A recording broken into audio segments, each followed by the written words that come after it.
পশ্চিম ত্রিপুরা আসনের ভোট নিয়ে কি ধরনের কেলোর কীর্তি হয়েছে তা ফুটে উঠেছে স্বয়ং রিটার্নিং অফিসার তথা পশ্চিম জেলা শাসক সন্দীপ মাহাত্তের রিপোর্টে।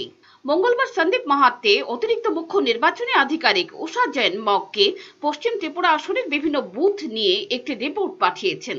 সেই রিপোর্টে তিনি নিজেই স্বীকার করেছেন পশ্চিম ত্রিপুরা আসনের 443টি বুথে ভোটের দিন অনিয়ম হয়েছে, যার মধ্যে 379টি বুথে 9 ঘন্টার কম ভিডিও রেকর্ডিং করা হয়েছে।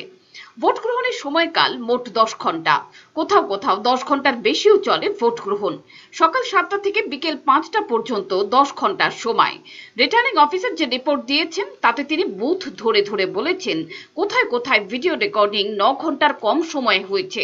এমনকি এমন বহু বুথ রয়েছে যেখানে ক্যামেরার মধ্যে কোনো ছবি ছিল না বা মেমোরি কার্ডে 1 মিনিটের ছবিও পাওয়া যায়নি।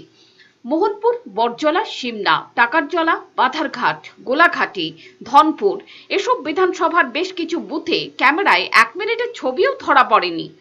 কেলেঙ্কারি এখানেই শেষ নয়। প্রতাপগড়ের 25 নম্বর বুথে এবং টাকারজলার 12 নম্বর বুথে যে ক্যামেরা লাগানো হয়েছে তাতে কোনো মেমোরি কার্ডই ছিল না। মেমোরি কার্ড ছাড়াই ক্যামেরা টাঙানো হয়েছিল বুথে। এমন নজিরবিহীন নির্বাচন বোধহয় ভারতে আর কোথাও ঘটেনি। রিটার্নিং অফিসার আরো বলেছেন তার রিপোর্টে 20 বুথে ক্যামেরাই লাগানো হয়নি, বেশ কিছু বুথে ক্যামেরা খুলে ফেলা হয়েছিল এমন অভিযোগও রয়েছে আরোর রিপোর্টে। কোথাও ক্যামেরা ফেলে ভেঙে দেওয়া হয়েছে, একটি বুথে তো ক্যামেরা কাপড় দিয়ে ঢেকে দেওয়া হয়েছিল। নির্বাচনের পর থেকেই বিরোধীরা চিৎকার করছিল পশ্চিম আসনের বিভিন্ন বুথে ডিগিং বা কারচুপির অভিযোগ নিয়ে। এবারে আরো যে রিপোর্ট দিয়েছেন তাতে সেই অভিযোগই যেন সত্যতা পেল। রিটার্নিং অফিসার তার রিপোর্টে বলেছেন 368টি ক্ষেত্রে প্রিসাইডিং অফিসার বা মাইক্রো অবজারভাররা বেনিয়মের রিপোর্ট দিয়ে গেছেন।